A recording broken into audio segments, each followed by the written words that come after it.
Hello again, everybody. Welcome to another edition of Can't Wait. Sounds terrible.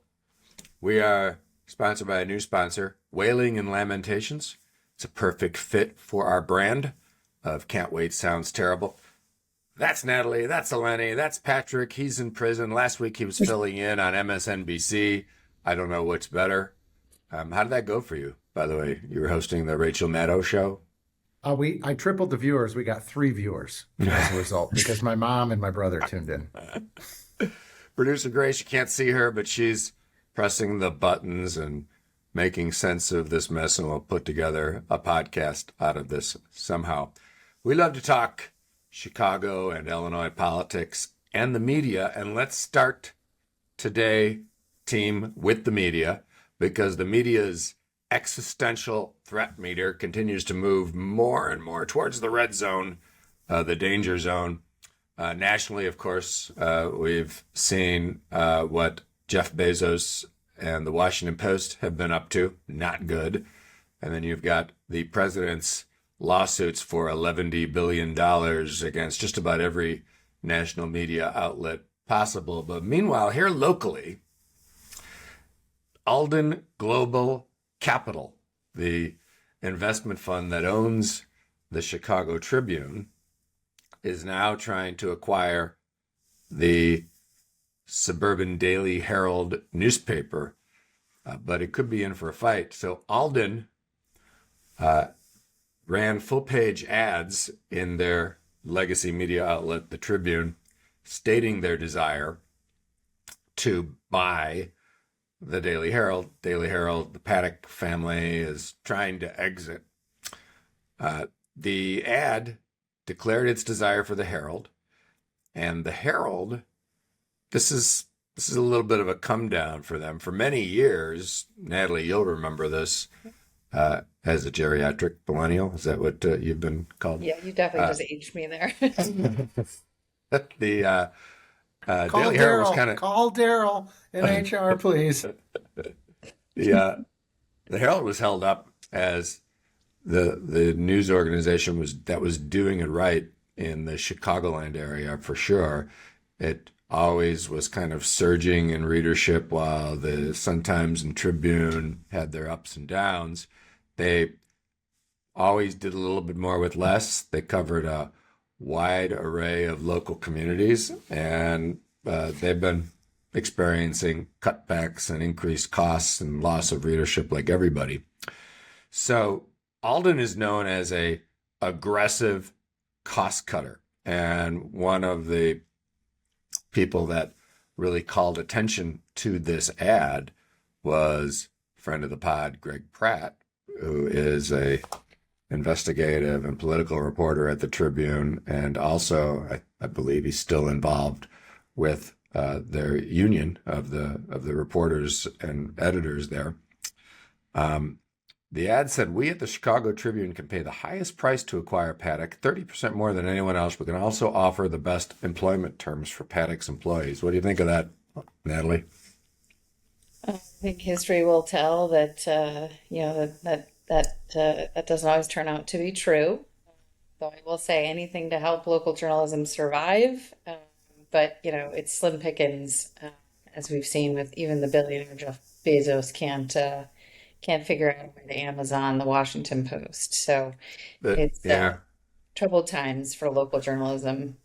The Tribune has been doing better than I would have thought, and they do have new offices, I believe, in the West Loop. When I went to do one of the rare in-person editor meetings a couple of years ago, they were operating out of the printing plant formerly known as the Tribune printing plant, now soon to be a casino. Right. But it was like meeting in prison where Patrick is now. Otherwise known as a conference room in Springfield.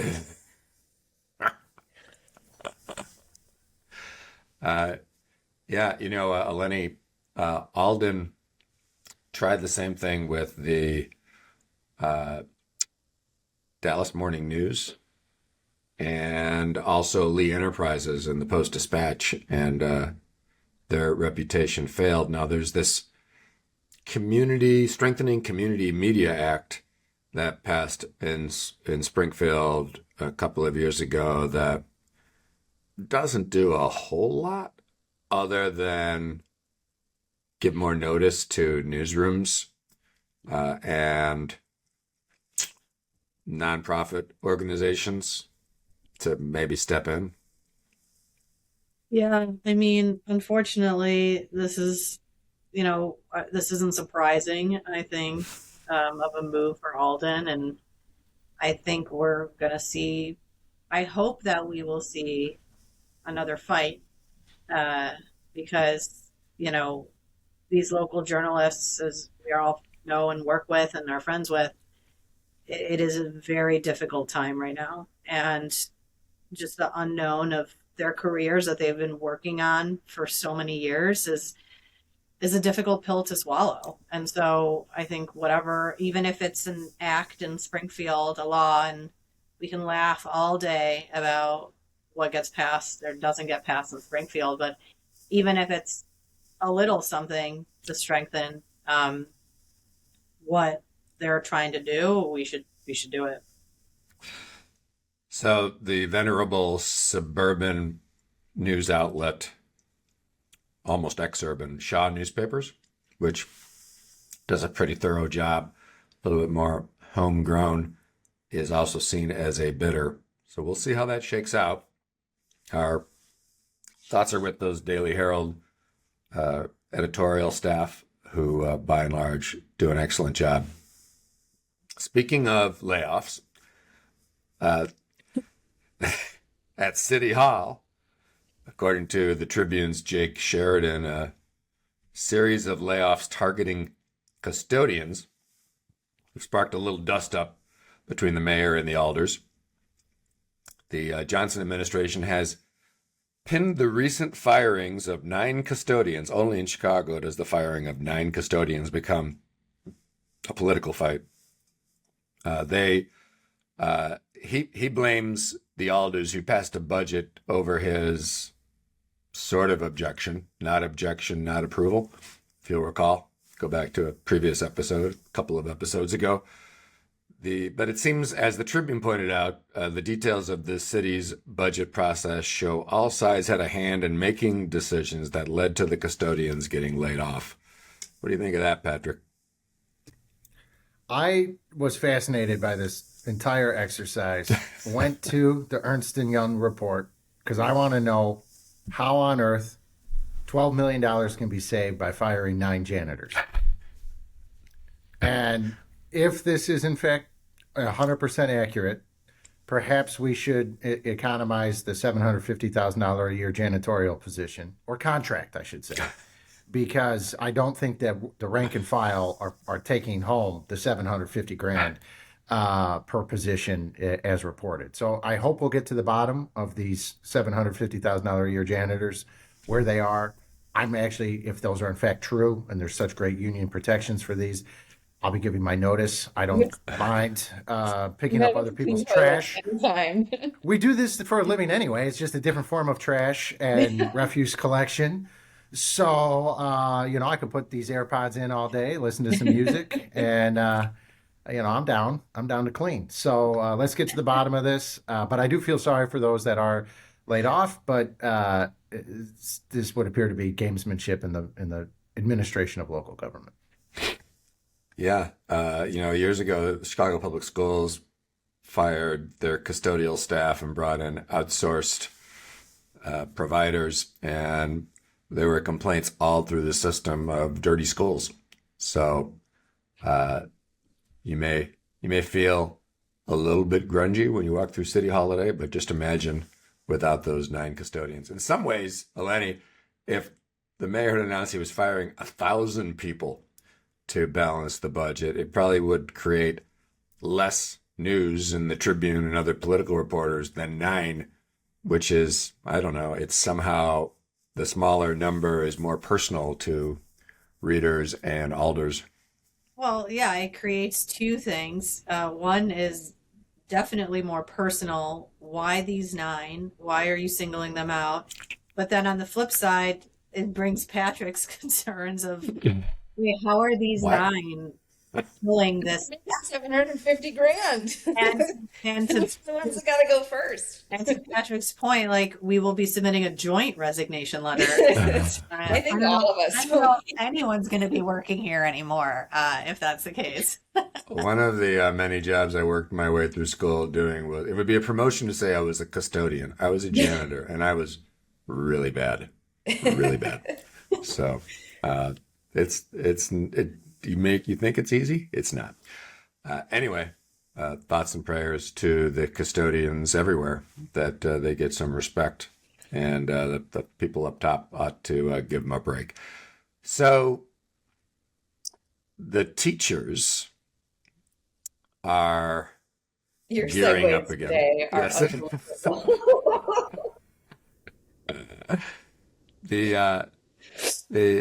The teachers held an event to address the statewide pattern of underfunding education, and that led to a bunch of Springfield electeds, including another friend of the pod, State Rep Will Davis, and Senator Graciela Guzman, who is not yet a friend of the pod. But they held a press event demanding that Springfield actually pass a budget and the funding for the evidence-based funding formula they came up with back when Lenny was still in Springfield almost 10 years ago. Each school. He just aged you too. Yeah, everybody, all of you get. And Patrick, just for the record, is always the oldest white man in every room. So now I've got the trifecta.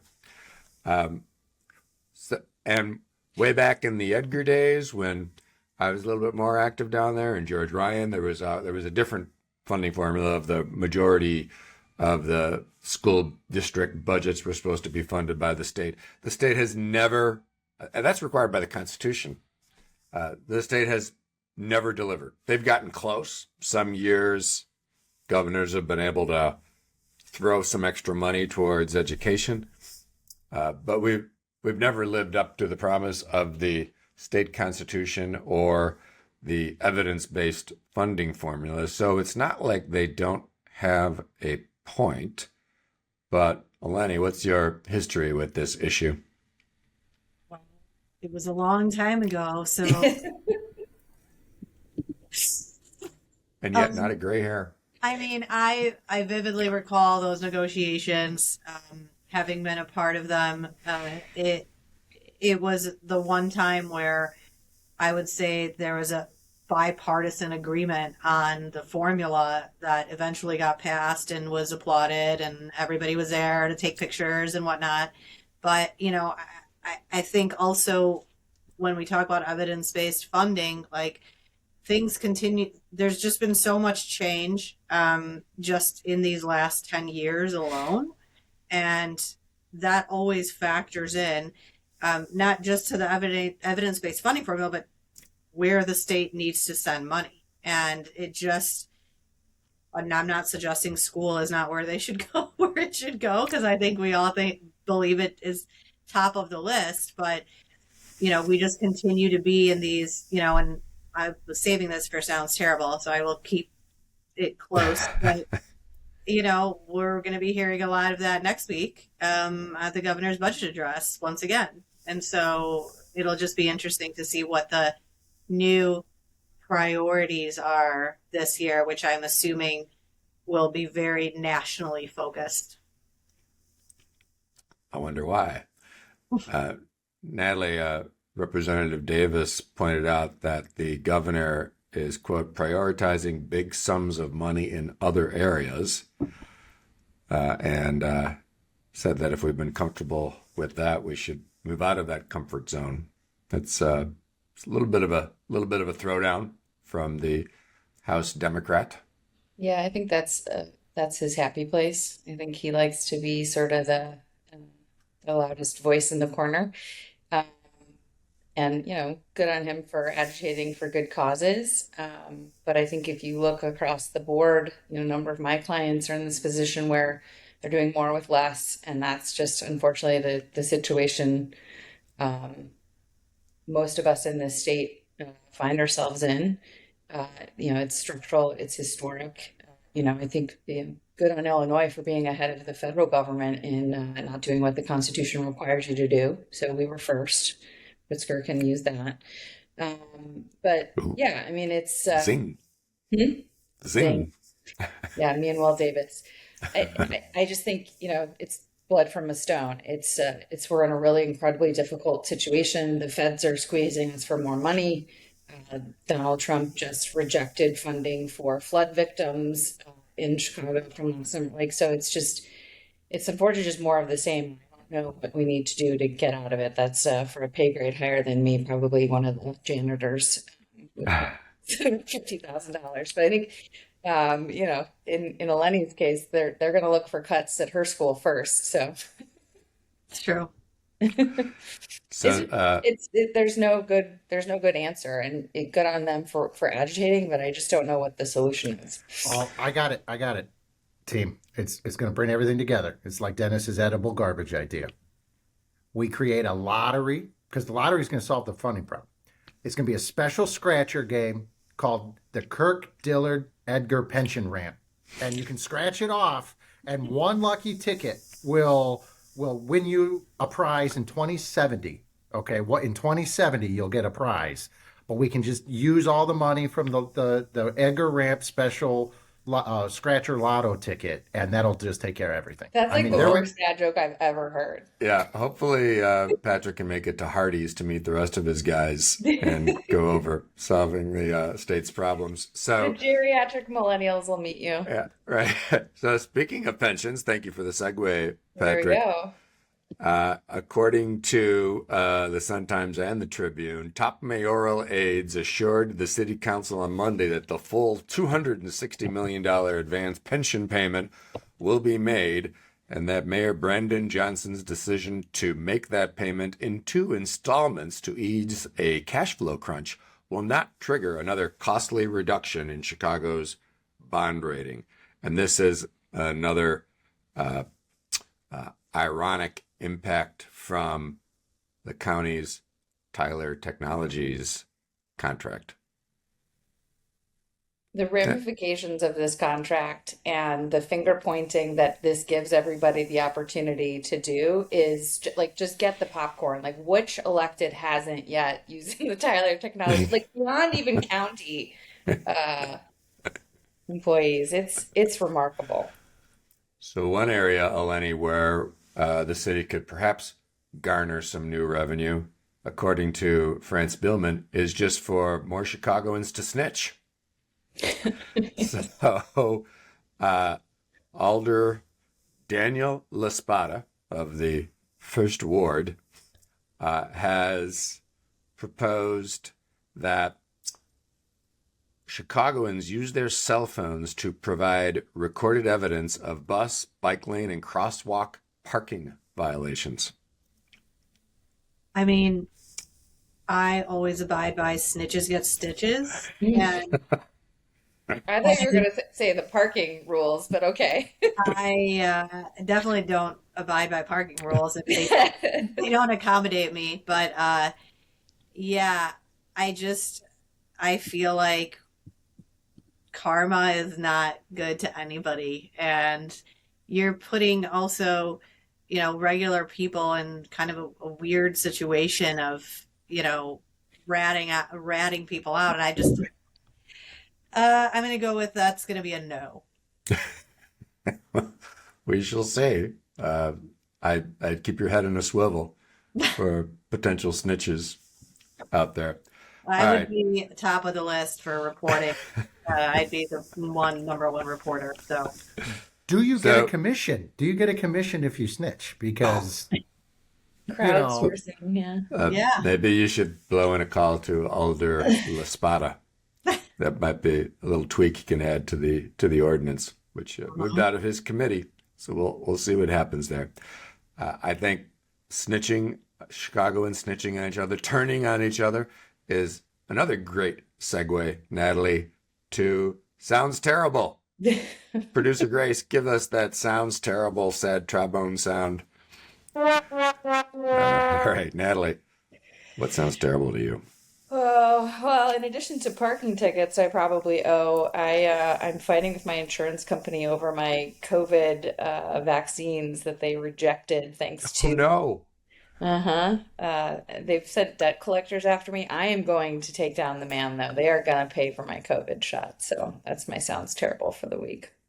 We paid Oh for my young kids, but not the older kids and me and my husband. So wow. we are Well, making America healthy again, everybody. Just not through I think vaccines. I think you're not following the true Maha I'm just truth loading and up way. on protein All the and science, okay? You just got berry venom or something.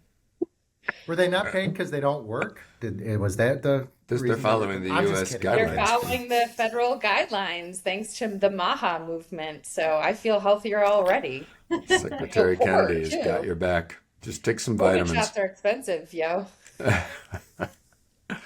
Lenny, you got anything terrible? well, two things. I was gonna I said this a little bit earlier, but I am really dreading the not the budget address, the governor's budget address itself, but all the react we're gonna have to digest afterwards.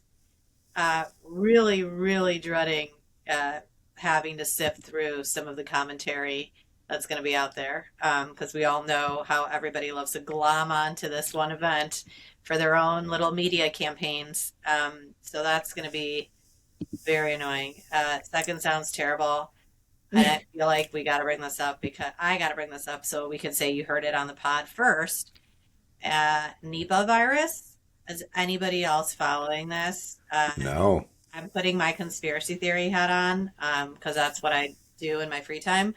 But there is like this deadly virus in Asia. Another deadly virus. Yeah, no, in Asia right now that is not looking great, and they've upped all the protocols at the airports to ensure that. I'm just saying, Maybe that's why my COVID vaccine got rejected, that they're like stockpiling for what's it called? NAHA? NOHA? no, it's called Nipah, and Nipah, that one. there is no vaccine for this, and They're so working on it. It'll be great. now it's like a 45% fatality rate. So I'm just putting this out there. You heard I it here. think those odds. Heard it here first. In like 6 months when we're now everyone's talking about it. Like I said it here first. So Or in 6 months where 45% of us are not available for this podcast because True. we're dead. yep. Patrick, you Had to got, get I that mean, those, prison. so vaccines and death have been the two most terrible things so far. What do you have besides I'm being just where waiting. you are? Yeah, I'm looking forward to all the rejections to my State of the Union watching party. I like to put those out a couple weeks in advance. You can call the Culleton Facebook page and find from 2010 and 11 and 12 my attempts to host State of the Union watching parties. Even wore a bow tie. Didn't drag any attendees in the door. Nothing like sitting in an empty conference room with pizza and no friends. But that's every day in my life. So if anyone would like to join the State of the Union watch party, I do it all administrations. It's a time honored party tradition, but you can look for your invite and trust me, it's pretty terrible. Call Daryl. Producer Grace has got to find something to help illustrate just how sad that is. So, my sounds terrible is attention span. So, there's a new book out by a couple of researchers from Amsterdam. It's called Focus on Off. And one of the conclusions of the book, and this is according to The Guardian, the mere presence of the phone was found to negatively affect available working memory and functional fluid intelligence. And the report goes on to say that simply checking your phone or inbox causes a temporary drop in IQ lasting at least a minute. Were you guys paying attention? What?